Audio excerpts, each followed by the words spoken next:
এটা আমাদের কাঞ্চননগরের চর। সবুজে মোড়া এই চর জুড়ে গড়ে উঠছে আমাদের জীবনের গল্প। এখানে সূর্য ওঠে মাঠের কাজ নিয়ে আর অস্ত যায় নদীর পাড়ে হালকা হাওয়ায়।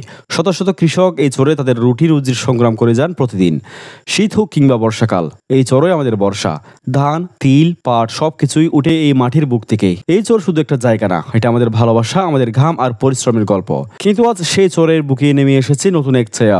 উজান থেকে নেমে আসা অতিরিক্ত বৃষ্টির পানি বদলে দিয়েছে নদীর চেহারা, আর সেই রূপে চরের কৃষকরা আজ শঙ্কিত। এই নদীর নাম দোরং। আমাদের কাঞ্চননগরের প্রাণ হলো এই নদী। বছরের পর বছর ধরে এই নদীর ধারে গড়ে উঠেছে আমাদের ঘরবাড়ি, চাষের জমি আর জীবনের গল্প। এই নদী আমাদের আশীর্বাদ। যে নদী কখনো শান্তভাবে বয়ে যায়, আবার কখনো রেগে যায় হঠাৎ করেই। আজ সকালে উজান থেকে নেমে আসা পাহাড়ি ডল আর অতিরিক্ত বৃষ্টির পানি দোরং নদী ফুঁসে উঠেছিল। পানির উচ্চতা বেড়ে যায় কয়েক ঘন্টার মধ্যেই। চরের নিচে জমিগুলো তলিয়ে যেতে থাকে। মানুষ দৌড়ায়, গরু বাছুর সরানো হয় নিরাপদ জায়গায়। একটা সময় মনে হচ্ছিল এই পানি হয়তো আর থামবেই না। তবে বিকালের দিকে হালকা পরিবর্তন আসে। পানি আর বাড়েনি, বরং ধীরে ধীরে কমতে শুরু করেছিল। নদী যেন তার রাগ একটু একটু কমে নিচ্ছিল, যার ফলে একটু স্বস্তি ফিরে আসে মানুষের মুখে। আমরা জানি প্রকৃতি মাঝে মধ্যে রাগ করে, কিন্তু আমরা আশাবাদী এই চর, এই নদী আর এই মানুষ আবার ঘুরে দাঁড়াবে।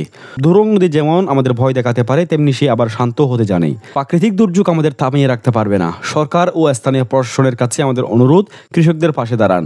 আর আপনাদের সবাইকে অনুরোধ করব, এই বাস্তব চিত্রটা শেয়ার করুন, যেন এই কণ্ঠ সবার কানে পৌঁছে যায়। কাঞ্চননগরের চর আর দোরং নদী, এটাই আমাদের পরিচয়, এটাই আমাদের ভালোবাসা। এই প্রকৃতি কখনো ভয় দেখায়, আবার কখনো বাঁচিয়ে রাখে। আমরা জানি এই মানুষগুলো সহজে হার মানে না। এই চর আবার সবুজ হবে, মাঠে হাসবে আবার নতুন ফসল। এই নদী আবার শান্ত হয়ে গল্প বলবে আগের দিনের মতো।